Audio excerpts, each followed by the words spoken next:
සිනසන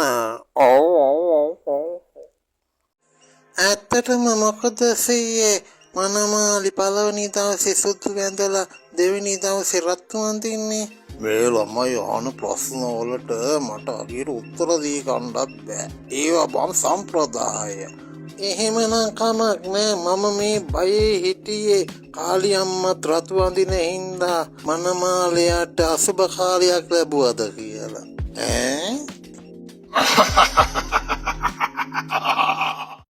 නුවර පැත්තේ දිලිසෙන ගලක් මතුවෙලාලු සීයේ තාම බැරි වුණාලු කාටවත්ම ගල මොකක්ද කියලා කියන්න.